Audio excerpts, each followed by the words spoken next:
আসসালামু আলাইকুম।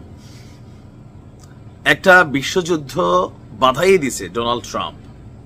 তবে এই যুদ্ধটা বন্দুক, কামান, বোমা এগুলার না, এই যুদ্ধটা হচ্ছে শুল্ক যুদ্ধ।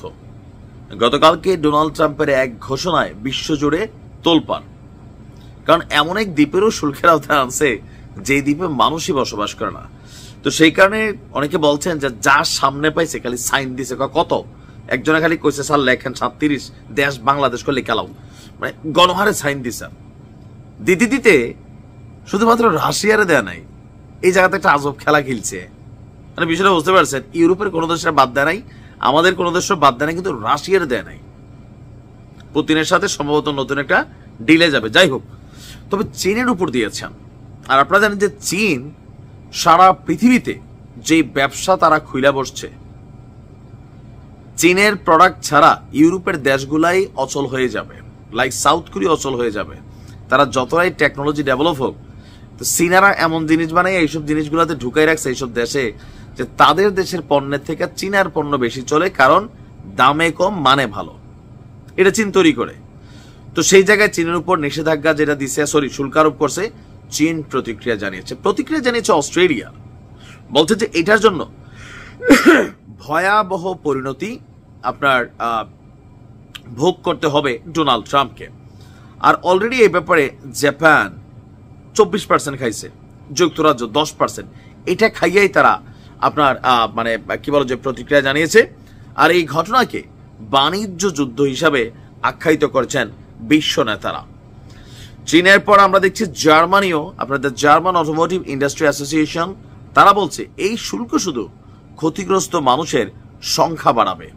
ইউরোপীয় ইউনিয়ন এখন একসঙ্গে কাজ করার আহ্বান জানাচ্ছে। তিনি বলছেন এই জোট সমঝোতায় আগ্রহী। জাপান থেকেও চলে আসছে বার্তা। তারপর আমরা দেখি কানাডার সাথে তো পুরোনো যে বিরোধটা ছিলই, আমরা নাম শুনছিলাম যে কানাডার উপর দিয়ে 25% ট্যাক্স ট্রাম্প আদায় করবে। তো ফাইনালি কানাডাও কিন্তু এই তালিকায় পড়ে গেছে। তবে কানাডা বলছেন, মার্ক কার্নি তিনি বলছেন আমরা পাল্টা পদক্ষেপ নিয়ে এই শুল্ক মোকাবেলা করব, আমাদের কর্মীকে সুরক্ষা দেব। তার মানে কানাডাও আপনার অলরেডি বড় ধরনের শুল্ক আরোপ করতে যাচ্ছে আমেরিকার উপর।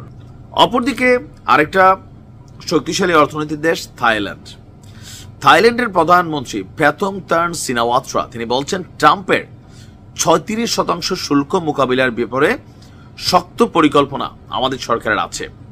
তবে আমরা মনে করি সমঝোতার মাধ্যমে এই হার কমানো সম্ভব হবে। এছাড়া বাংলাদেশ, ভারত সবাই তারা কিন্তু প্রতিক্রিয়া দেখিয়েছেন। এখন ট্রাম্প আবার লাস্টে একটা মূলা ঝুলাইছেন।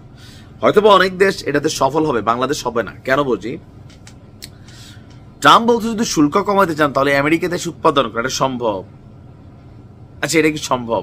ইউরোপের 2-4টা 10টা বা 10-এর হইতে পারে, কিন্তু নর্মালি আমাদের দেশের মতো যে দেশগুলো আছে তারা তো ভাই বাংলাদেশে ইচ্ছানদের শ্রমিকরা বেতন ঠিক মতো দিতে পারে না, ব্যাংকের থেকে ঋণ নিলে খায়া ফেলে দিতে পারে না। তারা কিভাবে আমেরিকা গিয়া এই কোম্পানি বিনিয়োগ করবে? তারপর এমপ্লয়ি এই দেশে যেখানে $200 $250 সারে আমেরিকার $3000-5000 লাগবে, কেমনে ব্যবসা করবে? তবে ট্রাম্প যে পরিস্থিতি তৈরি করেছে এটার জন্য তাকে মূল্য দিতে হবে, এটা বাস্তব। অস্ট্রেলিয়া বলছে যে এটার জন্য মূল্য দিতে হবে। বিশ্বজুড়ে আওয়াজ উঠেছে, দেখা যাক কোথায় গিয়ে ঠেকে।